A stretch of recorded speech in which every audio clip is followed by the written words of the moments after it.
Hey guys, so this video is really just to teach you the very most absolute basic things you can do when utilizing the equation editor on Google Docs. I have a ton of other things I could teach you with equation editor or just shortcuts in general with Google Docs, with MathType to make your lives easier. But for right now, we're going to start small. I have this video for you, and I also have another video about inserting drawings and graphs, images, how to create your own, and I think it's pretty cool, and some of you might like it, so that'll be the next video to post. I hope you like this one though. Hey guys, so I've noticed that some of you try to add some details into a Google Doc when you might submit pictures of your notes on the Google Doc. And sometimes you want to add extra notes for yourself and you type up these equations, which look like they were really time consuming, and I think it's awesome. However, just a few things for you to use. So one thing you can use is if you go over here to insert, and you go down to where it says equation.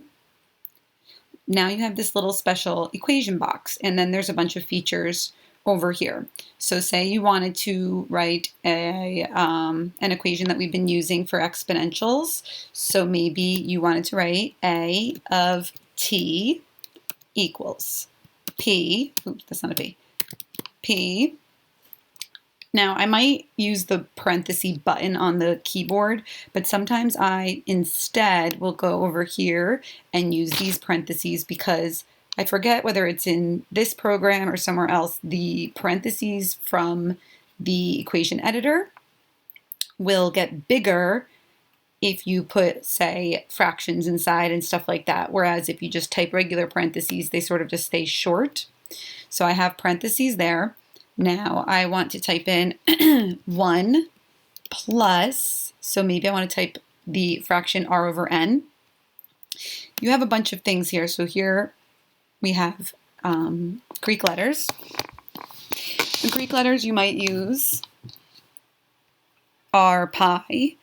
You might use theta, whether it's this one or this one. Theta we usually use to represent an unknown angle.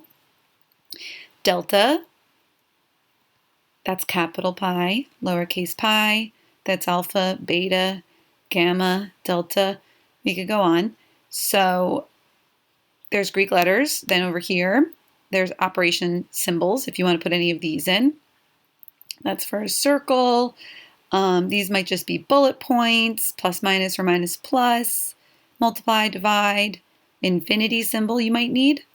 Also, if you're using a Mac for the infinity symbol, you could also press the Alt Option button and the number 5 at the same time, and that'll make an infinity symbol on your keyboard as a shortcut. Here we have these other symbols over here, less than and equal to, greater than and equal to, similar.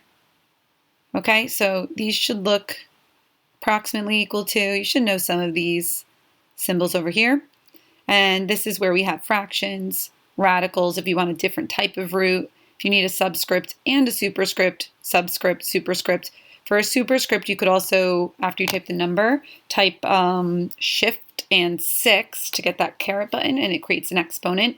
And then to get out of the exponent, you just move the arrow to the right, and it will move it out of the exponent, and you'll have normal size font again. Here's the parentheses, brackets, set notation, absolute value bars.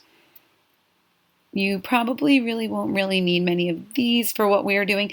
If you wanted to make a repeating decimal, you could use this. So say 0 point and then type the 6 with this and have the bar above it. And we have some arrows and whatnot for different things. Okay, so I want to put in a fraction. So I know the cursor looks a little funny where it is. Now I have the fraction in. I want to type r over n.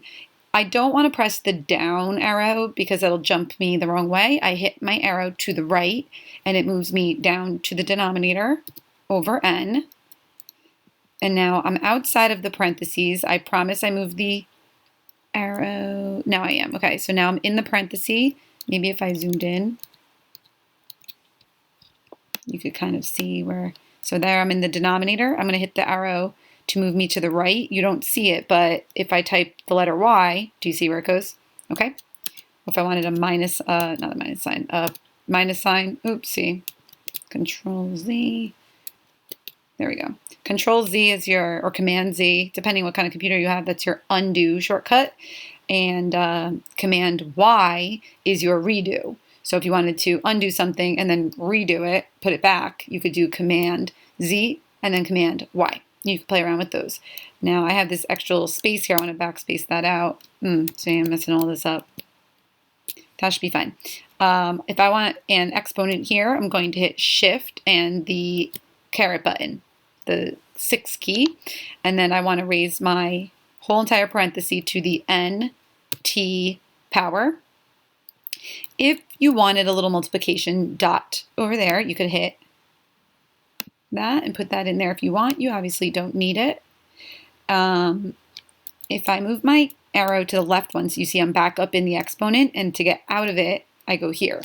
Now, I know I don't need more. I'm just going to write pretend plus 5. What if I needed a subscript? I could hit, and I'm doing a lot of this from memory, I think it's Shift, and like where the next to the 0, there's a minus sign and an underscore. So if I press that, yes. And then I get a subscript. And then to get out of the subscript, you move to the right. Okay, so these are all things you can use. Figure, let's just teach you something new. Then I'm outside of the equation. If I want something on the next line, you're gonna have to do new equation, okay? And then you just do it again. It'll sort of sit here on this bar, but if it goes away, so you do all this stuff, blah, blah, blah, and it's gone, and then you click on this and say this isn't here, okay? Say, I'm like, hey, wait, where did it go? Right? You were working on the document somewhere, you put a picture in it, something, and you wanted that back. I'm super zoomed in. Let me zoom out a little bit. Well, all you do is go back to insert. Well, actually, you have to click off of it when you're on it. For some reason, it doesn't work. So I go off of it. I go insert, type equation.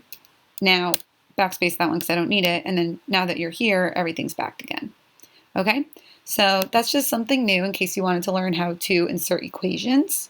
That's something pretty easy. Okay? So that's just something new in case you wanted to learn how to insert equations. That's something pretty easy. So really this video just shows you how to use the equation editor in a Google Doc. And I'm actually going to have a separate video next that will show you how to insert images and make graphs and drawings and things like that. But I hope you found this video helpful. I hope you liked it. I hope you learned something, and I hope it makes your life a little bit easier in the future.